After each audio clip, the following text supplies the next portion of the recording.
L'Italie, 1945. La guerre vient de finir, mais pour Marco Bellini, ce n'est pas la paix. C'est le vide. Il revient dans sa ville natale avec une petite valise presque vide, et découvre que le reste l'est encore plus. Sa maison n'est plus qu'un trou noirci entre deux façades éventrées. La boulangerie où il achetait son pain n'existe plus. Les banques ont fermé, les billets qu'il garde dans sa poche semblent aussi inutiles que des papiers sans encre. Marco reste là, au milieu des gravats, avec cette pensée unique qui griffe l'intérieur de son estomac. Comment vais-je survivre, sans rien? Les jours passent. Beaucoup se paralysent, assis sur les ruines de leur ancienne vie, à attendre une aide qui ne vient pas. Mais Marco, lui, se met à observer.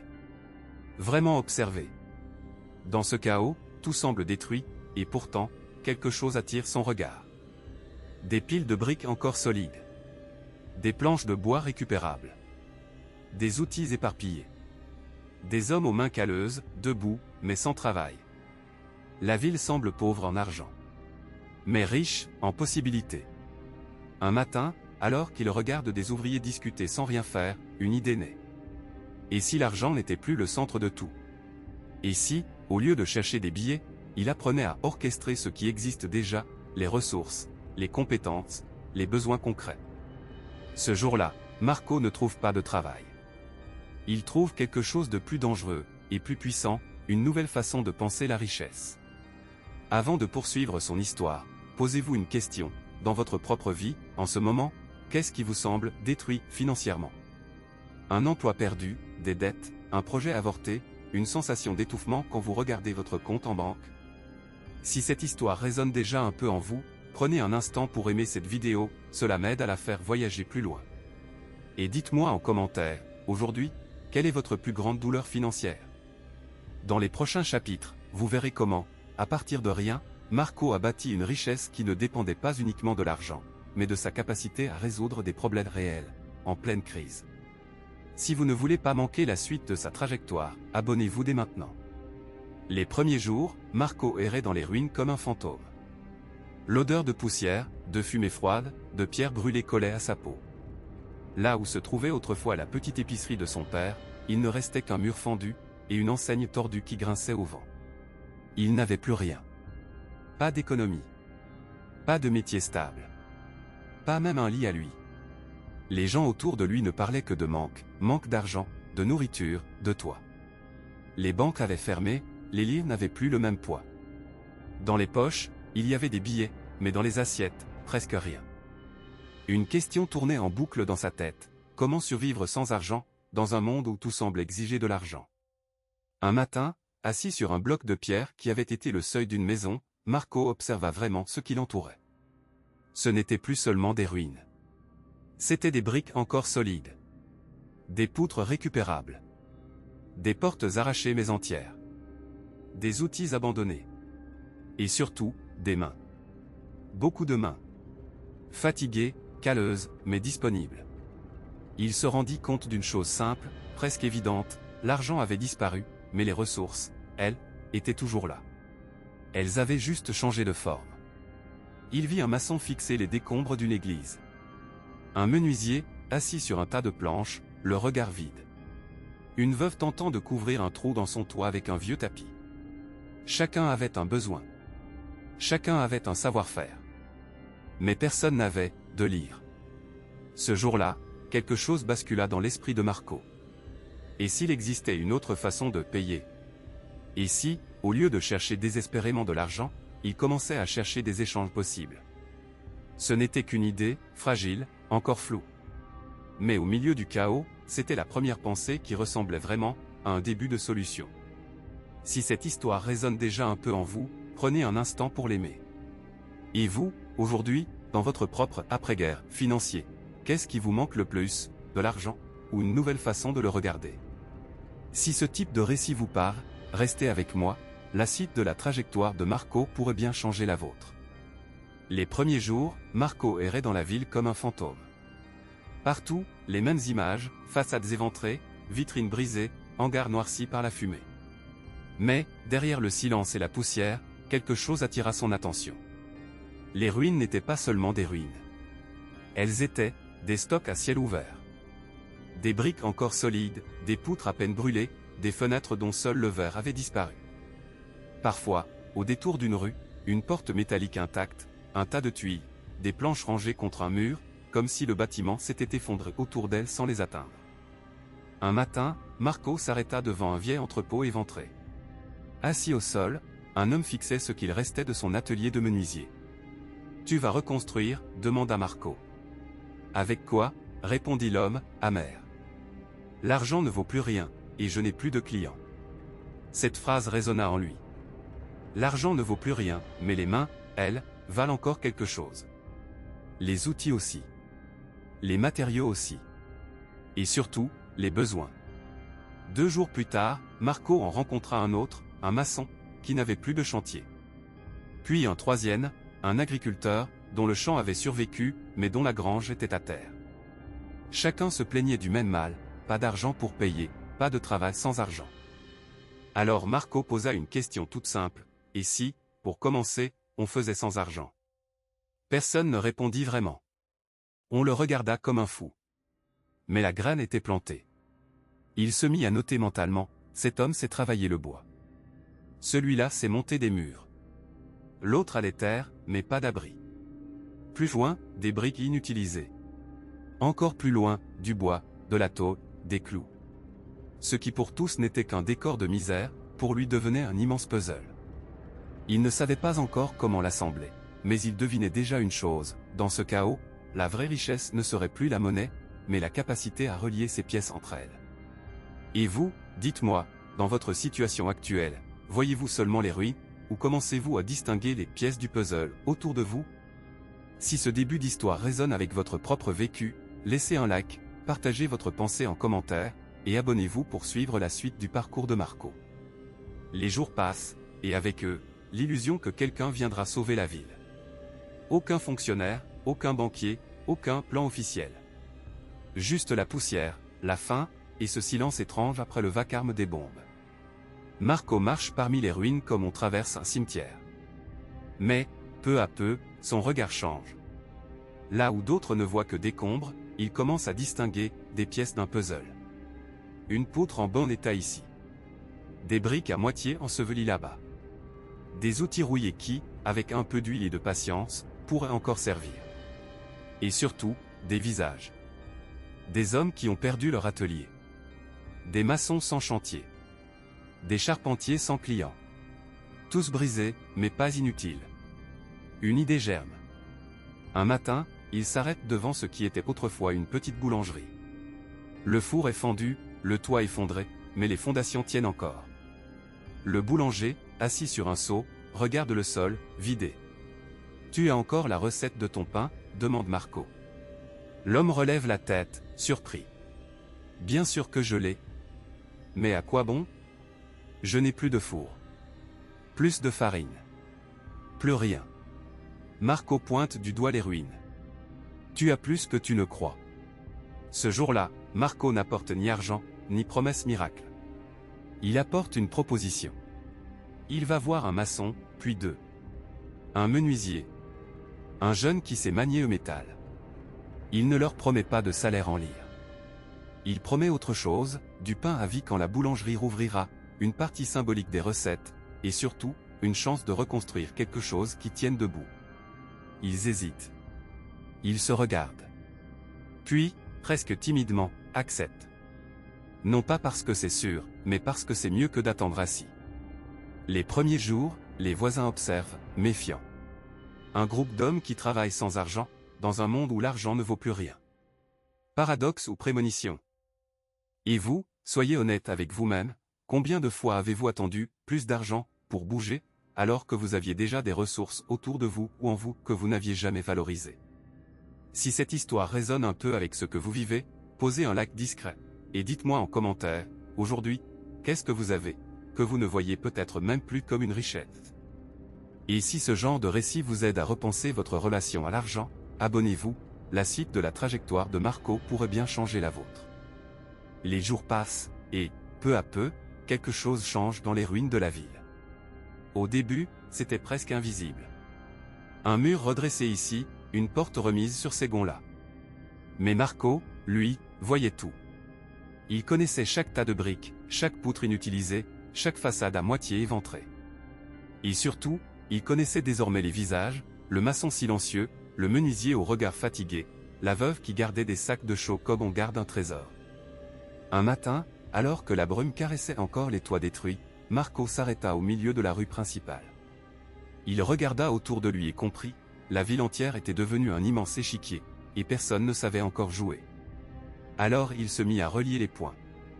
Chez le menuisier, il proposa, « Tu n'as plus de clients, mais tu as du bois. » Lui, là-bas, a besoin de réparer sa porte pour pouvoir ouvrir sa boutique. S'il rouvre, il pourra te nourrir quelques semaines. Et moi, je t'aiderai à transporter et installer le tout. Ce n'était pas de la charité. C'était un calcul. Mais un calcul humain. De fil en aiguille, les échanges se multiplièrent. Un toit réparé contre des heures de travail. Des briques contre des repas. Des outils prêtés contre une promesse de service plus tard. Marco devint le fil invisible qui reliait ces fragments de survie. Il commençait à tenir un petit carnet, pas d'argent, seulement des dettes de confiance, des engagements, des équivalences de valeur. Là où la banque avait disparu, il inventait silencieusement une nouvelle forme de crédit, le crédit de compétence, de fiabilité, de parole tenue. Un soir, en regardant les silhouettes rentrer chez elle, plus droites, un peu moins inquiètes, il se surprit à penser, tout le monde croit que nous n'avons plus rien. En réalité, nous avons encore tout, mais dispersé. Mon travail, c'est de recoller les morceaux. Et vous, dans votre propre vie financière aujourd'hui, quels morceaux dispersés ne voyez-vous peut-être plus? Compétences, contacts, petits revenus oubliés, qu'est-ce qui dort dans vos ruines à vous? Si cette histoire résonne en vous, laissez un like, répondez en commentaire, et abonnez-vous pour découvrir la suite de la trajectoire de Marco. L'histoire n'est qu'à moitié commencée. Les années passent, et pourtant, Marco n'a jamais oublié la sensation du vide dans son estomac, ni le regard de sa mère comptant les dernières miettes de pain. C'est cette mémoire de la faim qui, paradoxalement, alimente sa lucidité. Son système de troc, au début improvisé, commence à prendre forme. Dans un ancien entrepôt à moitié éventré, il installe ce qui ressemble à un marché, mais sans argent. Des planches empilées, des sacs de chaux, des clous récupérés, des outils émoussés mais encore vaillants. Les hommes arrivent, d'abord par curiosité, puis par nécessité. Ici, dit Marco, la valeur, ce n'est pas ce que tu possèdes, c'est ce que tu sais faire. Un maçon qui n'a plus de travail propose une semaine de main-d'œuvre contre des briques pour réparer sa propre maison. Un charpentier offre de renforcer le toit d'une famille en échange de nourriture pour ses enfants. Une veuve, qui n'a rien à donner sauf son temps, se met à cuisiner pour les ouvriers en échange de quelques tuiles pour son toit brisé. Marco observe, organise, note tout dans un cahier usé, heures travaillées, matériaux échangés, engagements pris. Sans le savoir, il devient le banquier d'une économie qui ne repose plus sur la monnaie, mais sur la confiance. Un soir, un vieil homme lui demande: « Pourquoi tu fais tout ça, garçon? Tu aurais pu partir, comme les autres. » Marco marque un silence. « Parce que j'ai compris une chose. La vraie misère, ce n'est pas de manquer d'argent. C'est de croire qu'on n'a plus rien à offrir. » Ce jour-là, il réalise qu'il ne gère plus des échanges, il gère des destins. Chaque accord signé dans son cahier est un pas de plus vers la reconstruction de toute une communauté. Si cette transformation vous touche, prenez un instant pour liker cette vidéo, cela nous aide à faire voyager cette histoire plus loin. Et vous, aujourd'hui, avez-vous parfois l'impression de ne plus rien avoir à offrir, financièrement, professionnellement, humainement? Si vous voulez découvrir comment l'histoire de Marco continue et ce qu'elle peut changer dans votre propre manière de voir l'argent, abonnez-vous à la chaîne et suivez les prochains chapitres de sa trajectoire. Les années passent. L'Italie se reconstruit lentement, comme un corps meurtri qui réapprend à marcher.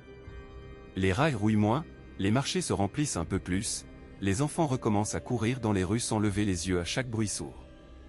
Marco, lui, n'a presque pas vu le temps passer. Ce qui avait commencé comme un simple troc entre voisins est devenu un véritable réseau. Les hommes qui, autrefois, échangeaient quelques heures de maçonnerie contre un sac de farine, signent désormais des accords sur des chantiers entiers. On reconstruit des ateliers, des façades, puis des immeubles entiers, et, peu à peu, une ville. Un jour, un ancien banquier, celui-là même qui, jadis, refusait de lui ouvrir une ligne de crédit, vient le trouver. « Bellini. On dit que vous avez plus de chantiers que la plupart des entreprises reconnues. Mais, sans financement, comment diable faites-vous? Marco sourit. Il n'a jamais oublié la faim, ni les nuits à calculer non pas des lires, mais des sacs de ciment, des heures de travail, des repas partagés. Je ne finance pas des murs, répond-il calmement. Je finance des besoins. Les gens ont besoin d'un toit, d'un travail, d'un revenu. Moi, je relie tout ça. L'argent vient après. Ce jour-là, il comprend qu'il a changé de rôle. Il n'est plus le survivant qui essaie de ne pas couler. Il est devenu l'architecte d'un système. Là où d'autres voyaient des ruines, il a vu des équations humaines, des problèmes à résoudre, des ponts à bâtir entre celui qui n'a que ses bras et celui qui n'a que ses briques. Et le plus ironique, c'est que l'argent finit par revenir. Les banques se redressent, la monnaie se stabilise. On propose à Marco des lignes de crédit, des investisseurs, des partenariats officiels. Mais en lui, quelque chose a changé à jamais, il ne croit plus au mythe du chiffre sur un livret comme seule mesure de la sécurité.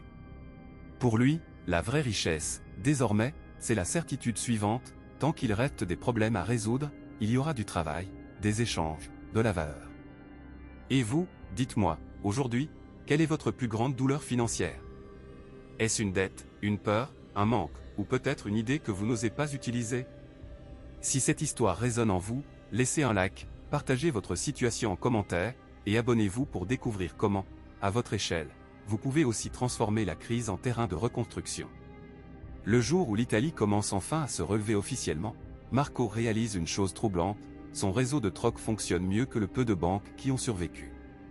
Les ouvriers continuent de venir frapper à sa porte.